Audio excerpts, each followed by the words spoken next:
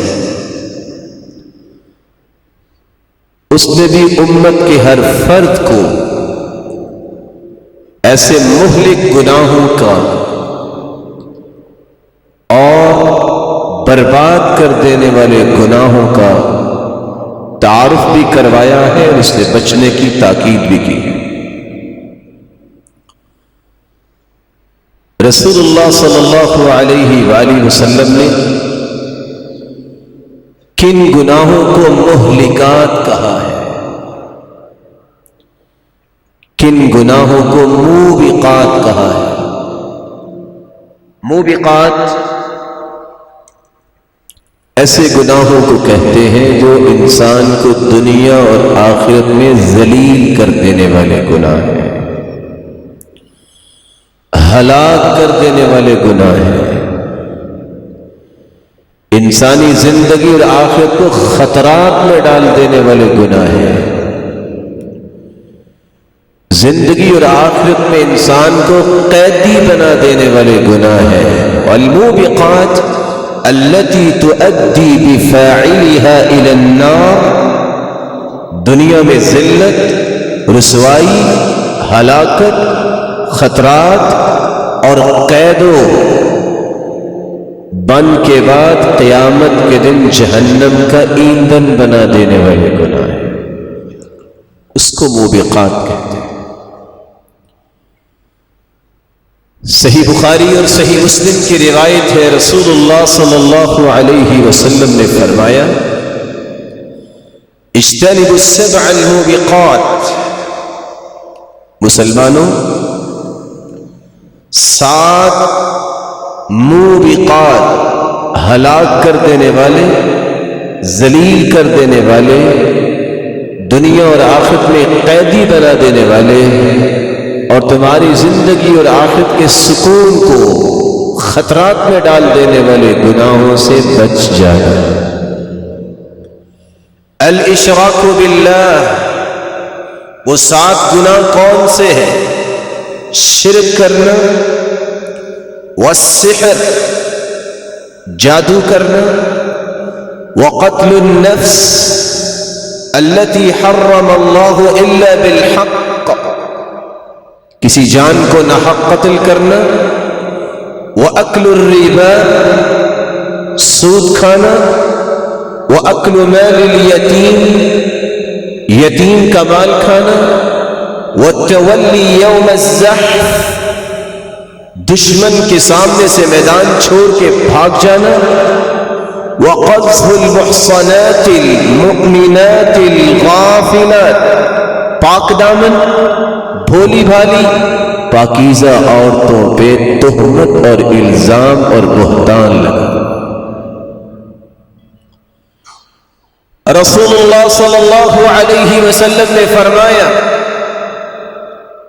3 منجیات و3 مہلکات، 3 قسم کے اعمال انسان کو نجات دیں اور 3 قسم کے گناہ ہلاکت میں لے جائیں گے۔ اما المنجیات، کون سے اعمال صالحہ ہیں جو آپ کو دنیا اور آخرت میں نجات کی راہ پہ گامزن کریں گے؟ خشیت اللہ فی السر والعلانیہ، آپ اکیلے ہیں، آپ دنیا کے سامنے ہیں، آپ کی خلوتیں اور جلوتیں دونوں خوف الہی سے مزین ہوں۔ خشیت اللہ فی السر والعلانیہ، آپ کی خلوت و جلوت میں خشیت الہی غالب ہے۔ العدل فی الغضب والرضا،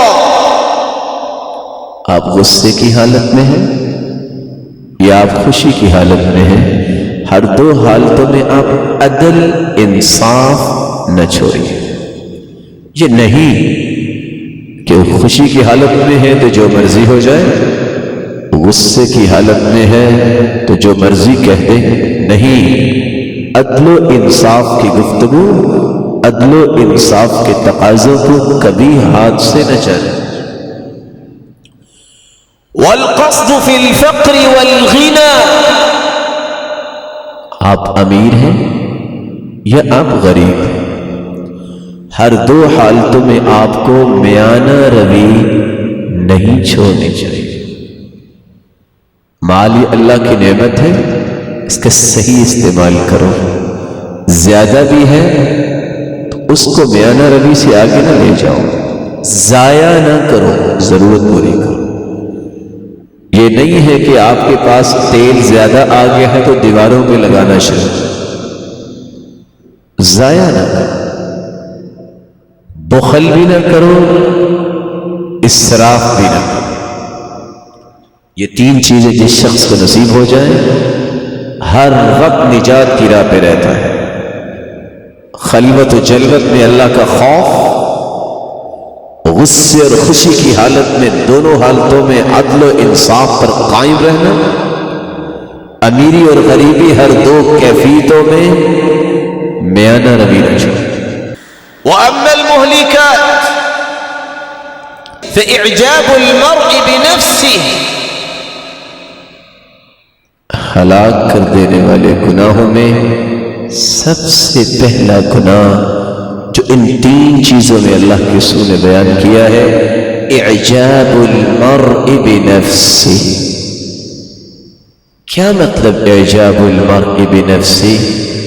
کوئی شخص اپنے آپ کے بارے میں یہ گمان بٹھا لے کہ میرے جیسا تو دنیا میں ہے ہی کوئی نہیں، میرا تو لسانی، میرا تو کوئی مقابلہ کر ہی نہیں سکتا، میرا لینتھ ایکسپیرینس، میرے تجربات اور خبرات، میری عقل و دانش اور میری دانائی کسی کے پاس نہیں ہے۔ اسی شریعت نے یہ لفظ بولے ہیں، لو لم تذنبوا، اگر زندگی میں کب کوئی بھی گناہ نہ کرو، تمہارے گنہگار ہونے کے لیے اتنا ہی کافی ہے کہ تم اعجاب المرء بنفسی، اپنے آپ کو دنیا سے انوکھا سمجھنے لگے، کوئی گناہ بھی نہ کرو، یہی کافی ہے تمہاری ہلاکت کے لیے گناہ کہ تم نے اپنے آپ کو ایک ایسے دعوے پہ قائم کر لیا ہے جو دعویٰ دنیا میں کوئی نہیں کر سکتا۔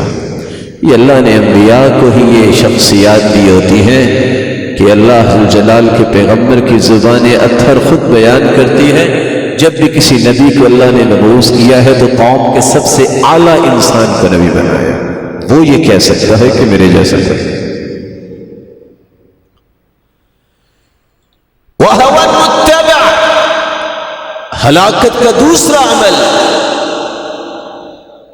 خواہش بھی اپنی ہو اور اس خواہش کا غلام بن جائے، نہیں اس کے سامنے قرآن و حدیث کے دلائل کی کوئی قیمت، ایک کی بجائے 10 آیتیں سنا دے، ایک کی بجائے 10 حدیثیں سنا دے، اس کی خواہش ہے، اس کا غلام بن گیا، اس کا قیدی بن گیا، اس کا مرید بن گیا۔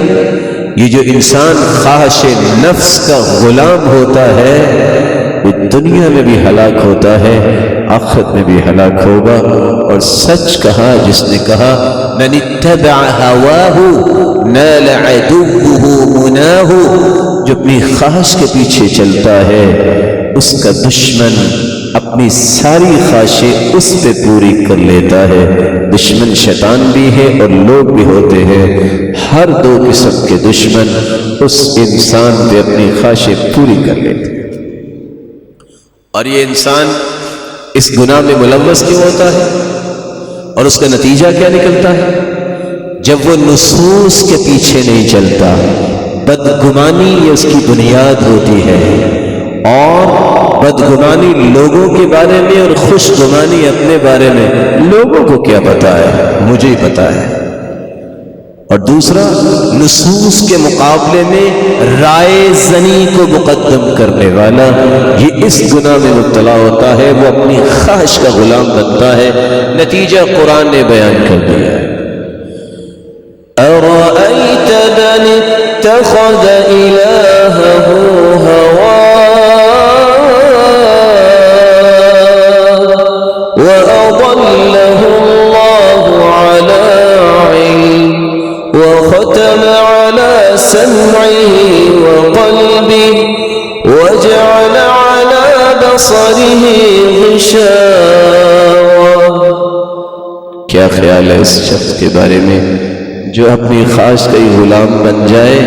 تو نتیجہ اللہ کیا بیان کر رہے ہیں، وَأَضَلَّهُ اللَّهُ عَلَىٰ عِلْمٍ، دنیا جہان کی معرفت، علم، ڈگریاں اس کے پاس آ جائیں، اس کے باوجود بھی اللہ اسے گمراہ ہی رکھتے ہیں، کیونکہ اس نے قرآن کی قدر نہیں جانی، اس نے حدیث کی قدر نہیں جانی۔ یہ دلائل ہے، یہ شریعت ثابتہ ہے، قرآن حق ہے، حدیث حق ہے، اس حق کو چھوڑ اس باطل کے پیچھے لگا ہے جو اس کے دل نے سوچا ہے، جو اس کی رائے بنی ہے، اس کے لمیٹڈ صلاحیت، اس کے لمیٹڈ زندگی، اس کے لمیٹڈ سورسز، اس کی روشنی میں جس بات کو اس نے کنسلٹ کیا ہے کسی کتاب سے، کسی کے فکر سے، اس کو قرآن و سنت پہ مقدم کر رہا ہے۔ نتیجہ کیا نکلے گا؟ دنیا جہان کی ڈگریاں اکٹھی کر لے، یہ گمراہ ہی رہے گا۔ وختم على سمعه، مہر کانوں پہ لگا دیے، حق نہیں سنے گا۔ وبصری، آنکھیں دیکھنے میں بہت کمال کی آنکھیں نظر آئے گی۔ کیسی آنکھیں؟ بس ریڈش آنکھیں ہیں، جس کو دیکھتا ہے گرا دیتا ہے، لیکن حق نظر نہیں آتا۔ وجعل على بصره وجعل على قلبه وبصره غشاوہ، صرف اس کی آنکھوں پہ پردہ نہیں، اللہ دل پہ بھی پردہ ڈال دیتے ہیں۔ اللہ عز و جلال اس بیماری سے ہم سب کو محفوظ کرے۔ وشح مطاع، ایک شخص بخیل ہے، ایک شخص بخیل ہے اور کہتا ہے میرے جیسا کوئی انسان نہیں، وہ بخیلی پہ ناز کرتا ہے۔ وأي داء أدوى من البخل، دنیا میں بخیلی سے بڑھ کے تو کوئی بیماری آئی نہیں ہے۔ عبد الرحمن ابن عوف رضی اللہ تعالی عنہ عالمی منڈی کے صف اول کے تاجر، ایک ایک مجلس میں 2.5 کروڑ روپیہ اللہ کی راہ میں پیش کرنے والے جب بیت اللہ میں آئے، ایک شخص ساتھ ہے، میں دیکھوں یہ دعا کیا کرتے ہیں۔ جو ہی دعا شروع کیا تو دعا کیا کر رہے ہیں، رب قنی شح نفسی، یا اللہ مجھے بخیلی سے بچا، رب قنی شح نفسی، اللہ مجھے بخیلی سے بچا۔ وہ کہتا ہے ابھی آپ بخیل ہو، آپ جیسا تو کوئی خرچ کرتا ہی نہیں، ابھی آپ بخیل ہو۔ تو سیدنا عبد الرحمن بن عوف رو کے کہتے ہیں تمہیں کیا پتا میں واقعی بخیل ہوں۔ شح مطاع، بخیلی اور پھر اس کی اتباع کرنے والا یہ دنیا اور آخرت کی ہلاکت میں چلا جاتا ہے۔ اسی لیے رسول اللہ صلی اللہ علیہ وسلم نے فرمایا تھا صحابیہ کو، لا توعی فیوعی اللہ علیکی، لا توکی فیوکی اللہ علیکی، گن کے نہ دیا کرو، رب گن کے ہی دے گا۔ جس طرح تم بغیر حساب کے دو گے، اللہ بھی بغیر حساب کے دے گا۔ ہارون الرشید کی بیوی زبیدہ جب اس نے حج کیا، دیکھا کہ حاجیوں کے پاس پانی میسر نہیں ہے، اس نے آرڈر جاری کیا نہر بنوائی جائے، یہاں تک پانی آنا چاہیے۔ فیزیبلٹی رپورٹ بنائی گئی اور اس میں جب یہ چیز سامنے لائے گی کہ یہاں تو نہر بنانا ممکن نہیں ہے، پتھر پہاڑ، نہر کیسے بنے گی؟ اس نے کہا کہ ایک مرتبہ پتھر توڑنے کے لیے ایک ضرب لگانے پہ اگر 1 دینار خرچ آیا میں پھر بھی پیسے دوں گا۔ پھر نہر زبیدہ بنائی گئی، دجلہ کے کنارے پہ بیٹھی تھی، جب وہ بھاری برکم حسابات اٹھا کے نہر مکمل کر کے اس کے پاس لے گئے کہ یہ لو حسابات. اس نے اسی طرح پکڑ کے سمندر میں پھینکے اور ساتھ کہا میرے مالک بغیر دیکھے میں پیمنٹ کر رہی ہوں, مجھے بغیر دیکھے میرے حساب و کتاب جنت دے دینا. لا تعی فیعی اللہ علیک, گنو نہیں رب بھی گن کے دے گا. رسول اللہ صلی اللہ علیہ وسلم نے اس حدیث کے اندر 3 ہلاک کر دینے والے عمل بتائے ہیں. سب سے پہلا اپنے جیسا کسی کو سمجھنا ہی نہ, انوکھا انسان, عبقری انسان, یہ انبیاء ہوتے ہیں اور کوئی نہیں ہو سکتا. دوسرا گناہ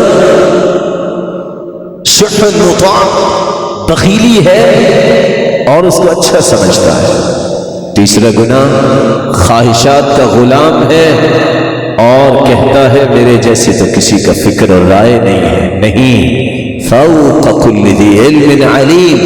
اللہ نے بڑے بڑے پیدا کیے ہیں, اللہ ذو جلال نے بڑے بڑے انسان پیدا کیے ہیں. نکل کے دیکھیے, آپ کو اندازہ ہوگا کہ میرے پاس اگر 2 حرف ہیں تو ایسے لوگ ہیں جن کے پاس 2 لاکھ حرفوں کا علم ہے. بڑی بڑی دنیا پڑی ہے. اللہ ذو جلال ہمیں سیکھنے والے بنا دے. اجتنبوا السبع الموبقات, 7 ہلاک کر دینے والے گناہوں سے بچ جاؤ. الشرک باللہ, اللہ کے ساتھ کسی کو شریک ٹھہرا. شرک کیا ہے؟ رب کی ذات میں کسی کو شریک سمجھنا کہ رب جیسی کوئی ذات اور بھی ہے. اس کی صفات میں کسی کو شریک کرنا کہ یہ صفت مخلوق میں سے بھی کسی کے پاس ہیں. اس کے ناموں میں کسی کو شریک کرنا کہ یہ نام بھی کسی اور کے ہیں. وہ خالق ہے, باقی ساری مخلوق ہے.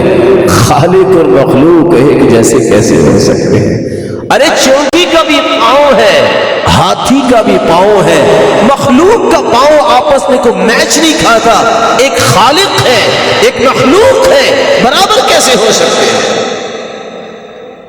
اس لیے قرآن مجید میں اللہ ذو جلال نے اور احادیث میں رسول اللہ صلی اللہ علیہ وآلہ وسلم نے شرک کی جتنی مذمت کی ہے کسی اور عمل کی مذمت نہیں. اور اس کا سبب کیا ہے؟ یہ سب سے بڑا گناہ ہے. ان من اکبر الکبائر الشرک باللہ, سب سے بڑا گناہ, کبیرہ گناہوں میں سب سے ٹاپ لسٹ پہ جو گناہ ہے وہ شرک ہے. اور رسول اللہ صلی اللہ علیہ وسلم نے فرمایا ابغض الاعمال الى اللہ الشرک باللہ, سب سے زیادہ اللہ ذو جلال جس پہ غضبناک ہوتے ہیں, غصے میں آتے ہیں, شرک ہے. اس لیے اللہ ذو جلال نے یہ اعلان کر دیا وَأَذَانٌ مِّنَ اللَّهِ وَرَسُولِهِ إِلَى النَّاسِ يَوْمَ الْحَجِّ الْأَكْبَرِ أَنَّ اللَّهَ بَرِيءٌ مِّنَ الْمُشْرِكِينَ وَرَسُولُهُ. اعلان کروا دیا جو مشرک ہے اللہ بھی اس سے بری ہے, اس کے پیارے پیغمبر بھی اس سے بری. کوئی تعلق نہیں. کیوں تعلق نہیں ہے اللہ تعالیٰ کے ساتھ مشرک کا؟ ان اللہ لا یغفر ان یشرک به ویغفر ما دون ذلك لمن یشاء. اللہ تعالیٰ شرک کو معاف نہیں کرے گا. مشرکین مکہ اور آج کل کی دنیا کو تھوڑا سا کمپیریٹیولی چیک کیجیے. صحابہ بھی طواف کرتے, مشرکین بھی طواف کرتے. وہ مشرک اور یہ مومن کیوں؟ صحابہ بھی قربانی کرتے, مشرک بھی قربانی کرتے. وہ مشرک اور یہ مومن کیوں؟ صحابہ بھی صفا مروہ پہ جاتے, مشرک بھی صفا مروہ پہ جاتے. پھر بھی وہ مشرک، کام تو یہی کرتے تھے۔ وجہ صحابہ کی بھی داڑیاں تھیں سنت سمجھ کے، ابو جہل نے بھی یہ کام کیا ہوا تھا، لیکن وہ کفر کا سرغنہ پھر بھی رہا۔ کیوں؟ صحابہ بھی اعتکاف بیٹھتے، جاہلیت کے اندر اسلام سے پہلے وہ بھی اعتکاف کی نیت کرتے، غلام آزاد کرتے، صدقہ کرتے، صلہ رحمی کرتے، یہی کام صحابہ بھی کرتے۔ یہ مومن کے مومن، وہ مشرک کے مشرک۔ سبب کیا ہے؟ راز یہ تھا، مسلمان اس لیے صلہ رحمی کرتا ہے، اس لیے وہ صفا مروا پہ جاتا ہے، اس کے رب نے حکم دیا اور طریقہ محمد مصطفیٰ کا دیا۔ انہوں نے اپنی مرضی سے کیے وہی کام جو نیکی کے ہیں، لیکن رب کو مانا نہیں ہے۔ جو ماننے کا حق تھا تو اللہ کے پیغمبر کو تسلیم نہیں کیا۔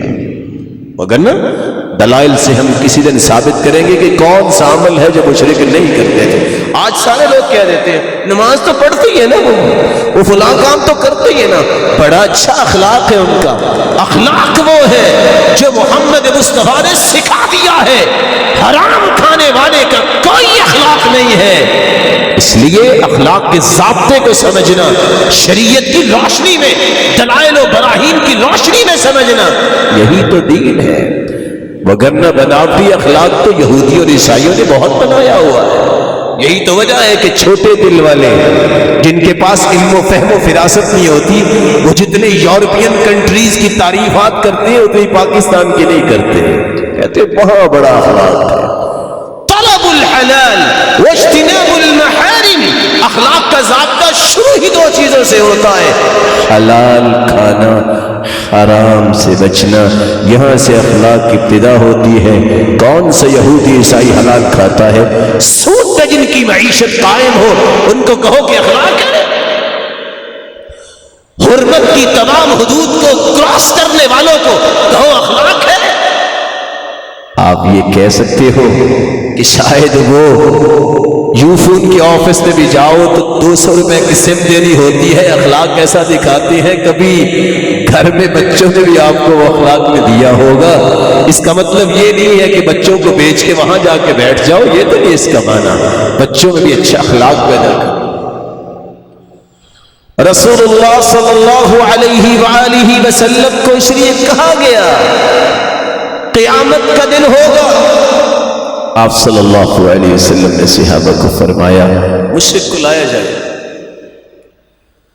کہا جائے گا لو كانت لك الدنيا ومثلها معها كنت مفتديا بها۔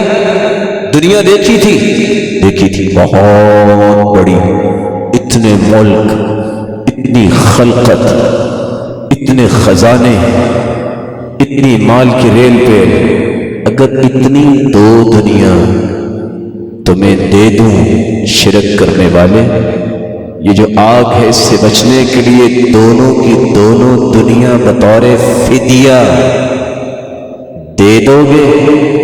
قال نعم، اللہ آگ سے بچا دے میں دونوں کی دونوں دنیا دے دوں گا۔ اللہ فرمائے کہ لقد اردت اهون من هذا، لقد اردت منك اهون من هذا، میں نے تو اس سے بھی معمولی چیز کا مطالبہ کیا تھا، صرف شرک نہ کرنا، فابیت، تم نے وہاں انکار کیا، آج سوائے آگ کے میرے پاس کچھ نہیں ہے۔ وہ بھی کہتے تھے لات منات عزا، ہم کو نئی بات تو نہیں کرتے، اللہ سے داد نکالا ہے نا، نام تو اللہ کی چلتا ہے۔ عز عزیز سے ہے، عزیز اللہ کا نام ہے تو ہم نے بھی وہاں سے نام نکالا ہے۔ منات یا منان سے ہے، منان بھی اللہ کا نام ہے۔ آج ایک مشرک یہ کہے کہ میں رب کے سوا کسی کو مشکل کشا یا کسی کو میں حاجت روا گنج بخش کہتا ہوں، خزانوں کا مالک تو وہ ہے، مشکل کشائی کرنے والا تو وہ ہے، اولاد دینے والا تو وہ ہے۔ یہ صفت اگر بن سکتی ہے تو صرف میرے مالک کی بن سکتی ہے، دنیا میں کوئی اولاد نہیں دے سکتا۔ امیروں کو نوازنا، غریبوں کا نوازنا یہ اللہ کا ہی کام ہے میرے بھائی۔ آپ یہ تو کہہ سکتے ہیں جس کو لوگ گنج بخش کہتے ہیں، جس کو لوگ داتا کہتے ہیں، جس کو لوگ غریب نواز کہتے ہیں، یہ اللہ کے پیارے ہیں۔ اللہ کے نیک بندے تھے، یہ اللہ کے ولی تھے، یہ کہنا چاہیے، اللہ نہیں تھے۔ فرق سمجھیے، میں آپ کو ایک لائن دینا چاہتا ہوں۔ ایک رویہ یہ ہے جو شرک کا رویہ ہے، مخلوق کو اللہ کی صفتیں دے دینا یہ بھی غلط، اور کسی نیک انسان کو گالی دینا یہ بھی غلط۔ نیک لوگوں کا احترام، نیک لوگوں سے کثر فیض کرنا، یہ تو ایک منہج ہونا چاہیے۔ ایک اللہ کا نیک بندہ ہے، اللہ کا ولی ہے، حدیث کہتی ہے لا تسبوا الشیطان، تم شیطان کو بھی گالی نہ دو۔ اگر شیطان کو گالی دینا جائز نہیں تو اللہ کے ولیوں کو گالی دینا کیسے جائز ہوگا؟ اس لیے قرآن نے فیصلہ کر دیا إنه من يشرك بالله فقد حرم الله عليه الجنة ومأواه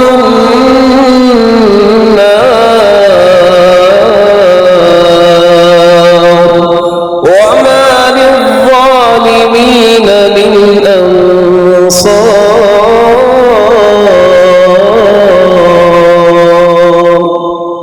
من يشرك بالله فقد حرم الله عليه الجنة، جس شخص نے شرک کیا اس پہ جنت حرام ہے، اس کا ٹھکانہ جہنم ہے، اور ایسے ظالموں کے لیے کوئی مددگار نہیں ہوگا۔ دنیا میں سوچتا ہے انسان اور ہیلے بہانوں سے لوگ شرک کرواتے ہیں، لو پرمٹ مل گیا آپ کو جنت کا، اتنے کام کر دو، یہ کام کر دو گے تو یہ مل جائے گا۔ یہ قیامت کو پتہ چلے گا کیا ملے گا۔ ایک مکھی کو اس کا چڑھاوا چڑھانے والا اگر جہنم میں جا سکتا ہے، اور اس کے چڑھاوا چڑھانے سے بچتے ہوئے قتل ہو جانے والا، شہید ہونے والا مکھی جو کسی بازار میں بکتی نہیں ہے، وہ جنت میں جا سکتا ہے۔ جو 10 من دودھ لے کے جاتے ہیں غیر اللہ کے نام پہ، ان کا کیا بنے گا؟ لاکھوں روپے لٹاتے ہیں، ان کا کیا بنے گا؟ اجتنبوا السبع الموبقات، ذلیل ہونے سے بچ جاؤ، ہلاک ہونے سے بچ جاؤ، سکون کی زندگی خطرات میں مت ڈالو، شرک سے بچ جاؤ، والسحر، جادو کرنے سے بچ جاؤ، جادوگری سے بچ جاؤ، جادوگر کے پاس جانے سے بچ جاؤ۔ یہ نجومی، یہ عامل، یہ بنگالی باوے، یہ پامسٹ، یہ قسمت پوریاں کھولنے والے، یہ فال اور طوطا لے کے بیٹھے ہوئے، بچ جاؤ۔ رسول اللہ صلی اللہ علیہ وسلم نے فرمایا من اتى عرافا فسأله عن شيء، نجومی، کاہن، کسی کے پاس جا کے صرف اتنا پوچھ لو کہ تمہیں تو پتا ہے، میں بتاؤ قسمت کیسی ہے، بتاؤ یہ کیا معاملہ ہے، صرف پوچھ لے، لم تقبل له صلاة 40 يوما، 40 دن تک تمہاری نماز قبول نہیں۔ اور آپ صلی اللہ علیہ وسلم نے فرمایا لیس منا من تطیر او تطیر له او تکہن او تکہن له او تسحر او تسحر له، میرا اس سے کوئی تعلق نہیں ہے جو فال نکالتا ہے یا نکلواتا ہے، جو جادو کرتا ہے یا کرواتا ہے، جو کاہن کے پاس جاتا ہے یا کہانت کرتا ہے۔ لیس منا، لیس علی سیرتنا، وہ ہمارے سیرت پہ نہیں ہے، لیس علی دیننا، وہ ہمارے دین پہ نہیں ہے۔ اور ترجمہ کرنے والے کہتے ہیں میری امت سے خارج ہے جو کہانت کرتا یا کرواتا ہے، فال نکالتا یا نکلواتا ہے، جادو کرتا ہے یا کرواتا ہے۔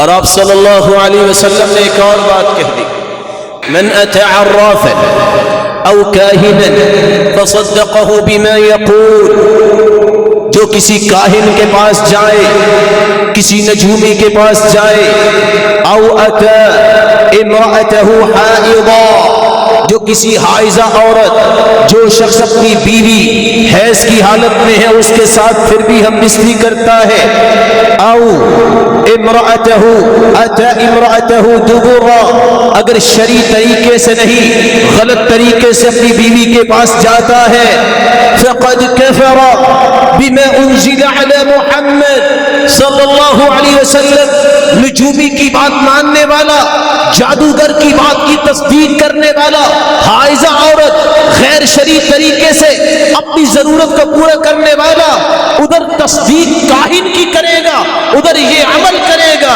فقد کفر بما انزل علی محمد صلی اللہ علیہ وسلم، ادھر وہ قرآن کا منکر اور کافر ہو جائے گا۔ ملعون، لعنتی انسان ہے جو ایسا کرتا ہے۔ رسول اللہ صلی اللہ علیہ وسلم نے پھر اعمال گنوائے، کون سا ملعون انسان ہے؟ من سب ابا، جو باپ کو گالی دیتا ہے، من سب ام، جو ماں کو گالی دیتا ہے، ملعون من اتى امرأته دبرا، اور ایسا انسان بھی ملعون ہے جو عورت کا صحیح استعمال نہیں کرے۔ رسول اللہ صلی اللہ علیہ وآلہ وسلم کے صحابی عمر رضی اللہ تعالی عنہ احنف بن قیس کے چچا بیان کرتے ہیں، عمر رضی اللہ تعالی عنہ کا خط ملا اور اس میں لکھا تھا اقتلوا کل ساحر، جس جادوگر کا پتہ چلے گردن اڑا دو، وفرقوا بین المحارم من المجوس، مجوسی خواب دین کو قبول نہیں کیا، جس مجوسی نے اپنی بہن بیٹی یا محرم رشتوں سے نکاح رچایا ہوا ان کو جدا کر دو، وانہوا عن الزمزم، اور ایسے لوگوں کو روکو جو گنگناہٹ ہر وقت گاتے ہیں، روکو۔ صحابی کہتے ہیں فقتلنا ثلاثة سواحر، ہم نے ایک ہی دن میں 3 جادوگروں کی گردنیں اڑائی، کیونکہ حکم یہ ہے حد الساحر ضربۃ بالسیف، جادوگر کا پتہ چل جائے حکومت وقت کی ذمہ داری اس کی گردن اڑا دے، ہر شخص ایسا کام نہیں کرے گا، انتظامیہ یہ ان کی ذمہ داری ہے، قانون کو ہاتھ میں لینا بھی جرم ہے، یہ حکومت کی ذمہ داری ہے، گردن اڑا دے، ثابت ہو یہ جادوگر ہے۔ اور ایسا ہی صحابہ نے کیا، نہ دیکھا مرد ہے نہ دیکھا عورت ہے، عورتوں کی بھی گردنیں اڑائی اور مردوں کی بھی گردنیں اڑائی، اور ساتھ مجوسیوں میں سے جنہوں نے اپنی اپنی بہنوں بیٹیوں یا محارم رشتہ داروں سے نکاح رچائے ہوئے تھے جدا کر دیا۔ اللہ ذوالجلال ہمیں محفوظ فرمائے۔ آج امت کس غلط راستے پہ چل پڑی، کتنے لوگ بیمار ہیں، میں ان کی خدمت میں یہ گزارش کروں گا صبح و شام کی اذکار نہ چھوڑیں، ہر نماز کے بعد آخری 2 سورتیں نہ چھوڑیں، اپنے آپ کو باوضو رکھیں تاکہ جادو ٹونے نظر بد اور حسد جیسی مصیبتوں سے اللہ آپ کی حفاظت رکھے۔ وقتل النفس، تیسرا گناہ جو اس حدیث میں ہے، کسی جان کو ناحق قتل کرنا۔ رسول اللہ صلی اللہ علیہ وسلم نے فرمایا قتل کرنا بھی کبیرہ گناہ ہے۔ آپ نے فرمایا جس نے دنیا اور آخرت کا سکون برباد کرنا ہے وہ انسان ہے جو کسی کو قتل کرتا ہے ناحق۔ لن يزال المؤمن في فسحة دينه ما لم يصب دما حراما، جب تک انسان قاتل نہیں بنتا پرسکون زندگی ہے، اور قاتل انسان کے زندگی کے ہر سانس میں پریشانی جاری ہو جاتی ہے، اور قیامت کا دن بھی ہوگا کل ذنب عسى الله ان يغفره، ہر گناہ کو اللہ معاف کریں گے، الا من مات مشركا او من قتل مؤمنا متعمدا، ہر گناہ کو اللہ معاف فرمائیں گے لیکن شرک معاف نہیں ہوگا۔ اسی طرح کوئی مومن جانتا ہے کہ قتل کرنا گناہ ہے، کسی مومن کو